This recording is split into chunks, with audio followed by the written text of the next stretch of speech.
Carol will be doing a reading on Abraham Lincoln.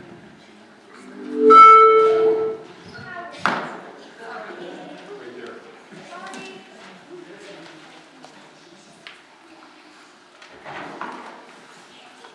Is the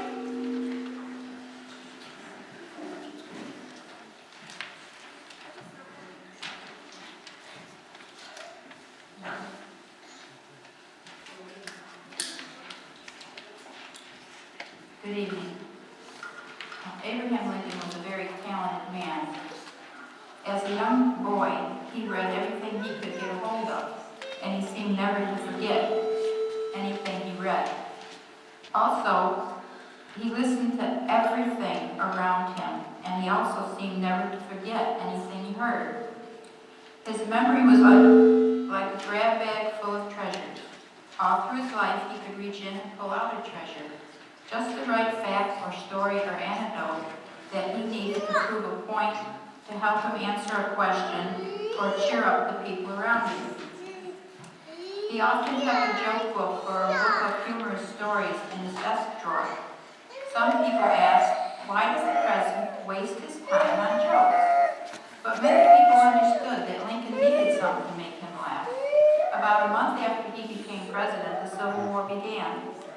He had many big problems and many heavy responsibilities. Sometimes it seemed to him he would break down under the strain. If he could smile or laugh, just for a moment, he could manage to keep going. Lincoln himself said, I laugh because I must not cry. His very favorite joke that people told about him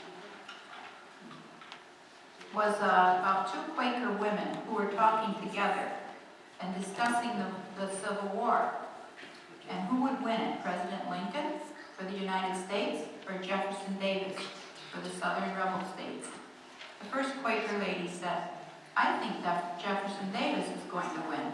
The second Quaker lady said, well, I think Jefferson, why does thee think so? First Quaker woman said, because he is a praying man. Second Quaker woman said, Abraham Lincoln is a praying man too. And the first Quaker lady said, but God will think Lincoln is joking. Now, on a more serious note, I will be reading a poem by Edwin Markham called Lincoln, the Man of the People. This poem was read to the people at the dedication of the Lincoln Memorial in Washington in 1922. There were 100,000 listeners at that memorial, and 2 million over the radio also heard it. When the Northern mother saw the world one hour, brightening and darkening as it hurried on, she left the heaven of heroes and came down to make a man to meet the mortal need. She took the dried clay of the common road, clay warm yet with the genial heat of earth, dashed through it all a strain of prophecy, tempered the heat with thrill of human tears, then mixed the laughter with the serious stuff. Into the shape she breathed a flame of light, that tender, tragic, ever-changing face, and laid on him a sense of the mystic powers, moving, all hushed behind the mortal veil. Here was a man to hold against the world, a man to match the mountains and the sea. The color of the ground was in him, the red earth, the smack and tang of elemental things, the rectitude and patience of the cliff, the goodwill of the rain that loves all leaves, the friendly welcome of the wayside well, the courage of the bird that dares the sea, the gladness of the wind that shakes the corn, the pity of the snow that hides all scars, the secrecy of streams that make their way under the mountain to the rift rock, the tolerance and equity of light that gives as freely to the shrinking flower as to the great oak flaring to the wind, to the grave's low hill as to the Matterhorn that shoulders out the sky. Sprung from the west, he drank the valorous youth of a new world. The strength of virgin forests braced his mind. The hush of spacious prairies filled his soul. His words were oaks and acorns, and his thoughts were roots that firmly gripped the granite truth.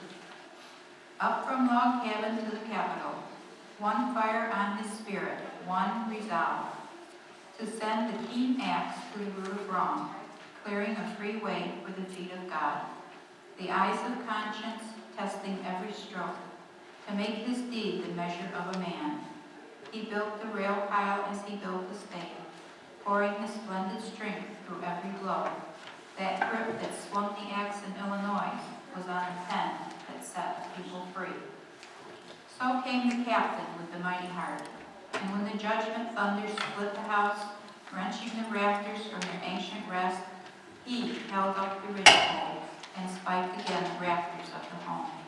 He held his place, held the long purpose like a growing tree, held on through blame and faltered not at praise.